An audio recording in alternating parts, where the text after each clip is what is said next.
Kawabunga les potos. Eh oui, c'est l'heure, c'est le grand moment. Je vous l'avais dit, on va sortir enfin le timelapse de la construction du Faucon Millenium. Bref, tu vas voir, on va essayer de faire que la vidéo dure 10-15 minutes maxi. Donc on va pas faire une intro trop longue. Je te rappelle quand même que tu peux me retrouver sur les différents réseaux sociaux, ça défile. Mais également, si tu veux me voir en live, on se voit en live sur Twitch, Cusa-BKTLE, tu connais. Je vous l'avais promis, il y a à peu près un an, j'ai construit ce petit truc là derrière là, ce petit Faucon Millenium. Je vous avais fait un peu vite fait un comparatif sur la vidéo qui va apparaître par là à peu près. Bref, je t'ai fait le comparatif pour te dire Lego versus AliExpress, tu vois.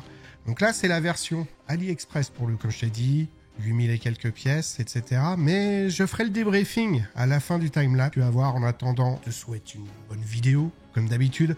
Mais surtout, tu vas voir, sans accélérer, il y a à peu près, on a calculé, en gros, une bonne vingtaine d'heures de montage. Le soir, donc peut-être un peu plus de fatigue. Mais tu vas voir, c'est assez cool. Donc en tout cas, je te souhaite une bonne vidéo. Et puis, on se retrouve dans quelques minutes pour te faire un petit débriefing. Let's go!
Voilà, tu l'as vu. Je te montre en même temps, il y a des images de l'après. Qu'est-ce que je peux te dire? Comme tu l'as vu, ça c'est bien fait. Ça c'est même très bien fait, ça c'est pas un souci. Franchement, c'est plutôt cool à faire. Maintenant, sur ce que je vois, ce qui a été compliqué, c'est de le déplacer. Tu le vois, je suis plus dans la même pièce au moment où il a été monté. Autant te dire que j'ai perdu une petite partie. Ça se voit pas là, mais parce que c'est la partie qui est contre le mur. Donc c'est-à-dire il y a un petit truc qui s'est décroché. Si j'ai envie de dire un truc, alors est-ce que c'est parce que c'est la version chinoise ou la version Lego? En tout cas, ce que je peux voir, la qualité des pièces, ça se monte bien, ça se fait bien. Après, il y a quelques petits trucs au niveau de la finition, ça demanderait de la glu. Tu vois ce que je veux dire? Non, ça se fait bien. Comme je te dis, tu veux te faire plaisir par rapport au prix. Comme je vous ai dit, hein, je vous rappelle, moi, il m'est revenu en gros à 200 €. La version Lego officielle, aujourd'hui, elle est peut-être plus autour des 800 € à peu près. Après, il y a des offres, tu peux l'avoir moins cher. Au moment où moi je l'ai fait, la version était à 1200 €. Pour te donner une idée. Le décalage a fait que j'ai pris AliExpress. Tu comprends? On n'est pas monétisé sur YouTube, les gars. Non, plus sérieusement, je pense que ce qu'il aurait fallu faire, une fois que c'était fait, c'est peut-être de laquer, tu vois, quelque chose comme ça pour maintenir les pièces. Toutes les petites pièces, les canons qui viennent se mettre, etc. Concrètement, le moindre vibration, ça se casse la gueule. Mais au final, moi, je suis content. Au prix qu'il a coûté, j'ai pris énormément de plaisir à le monter. Il me manquait 0 pièce. Au contraire, j'avais des pièces en surplus. Ça, c'est super bien fait. Il est grand, comme tu le vois. Maintenant, le problème, comme je te dis, c'est... Je pense que c'est là qu'il y a une vraie variante, c'est que Lego, ça va vraiment bien s'emboîter. Ouais, je parle bien des Lego, les gars. Ça va vraiment bien s'emboîter. Par contre, là, je te cache pas qu'il y a quelques petits trucs, encore une fois, comme je te disais, dès que tu vas manipuler un minimum, tu n'oses plus y toucher en fait, c'est pas compliqué. Tu le poses, tu n'y touches plus. Là, tu auras zéro problème. Moi, ma crainte, c'est le jour que je déménage ou que je change de pièce, je le mets direct dans une caisse, pas perdre de pièce. Parce que je suis sûr, pendant le transport, il y a des trucs qui vont se casser la gueule. Après, vous avez vu, moi j'avais pris la version avec des lights à l'intérieur. Franchement, ça, je le regrette à 200%. Non seulement, ça dure pas longtemps, en gros, tu mets des piles. Tu mets des piles classiques, hein, les AA. Derrière, c'est connecté en USB aussi. Mais sincèrement, ça tient pas. La qualité des LED, elle est pas folle. Et surtout, le résultat, il est pas fou. Surtout que ça chauffe. Par exemple, tu vois la partie, je vais essayer de te la montrer, tu vois, par là, qui est arrière. Normalement, tout ça, c'est éclairant en bleu. Le rendu est beau quand ça marche. Sauf que derrière, je vais avoir une consommation de piles de fou. Donc, j'ai arrêté au final de l'allumer. C'est pas forcément simple à mettre. Mais là, je comprends mieux pourquoi le kit, moi, je l'ai payé. J'ai dû payer 20 balles, je crois, le kit de lumière. Pourquoi tu le retrouves sur des sites un peu plus sérieux, bon, au moins à 50, 60 balles, voire plus. Donc, voilà. Concrètement, mon avis final, c'est quoi? Ça a été super cool à monter. Je me suis amusé à le faire, tout simplement. Maintenant, est-ce qu'il y a une différence de qualité? Si tu as un pro Lego, tu le dis dans les commentaires. Si toi-même, tu as déjà fait le Faucon Millenium pour voir les différences. Encore une fois, il n'y a pas de team Lego, team contrefaçon, entre guillemets. Le but, c'est tout simplement de savoir est-ce qu'on a quelque chose de qualité.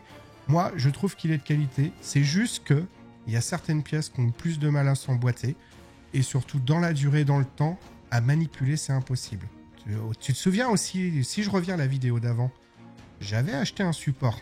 Comme tu le vois, il n'est pas dessus. Le support n'allait tout simplement été... Pourtant, c'était la bonne référence, mais le support, pour moi, était trop flex. Tu vois, dédicace au Gone. Il était beaucoup trop flex, tout simplement, parce que si je le mets, il va se casser la gueule en 2 temps 3 mouvements. Donc, je préférais le poser comme ça, parce que je savais que j'allais le retrouver un moment ou l'autre par terre.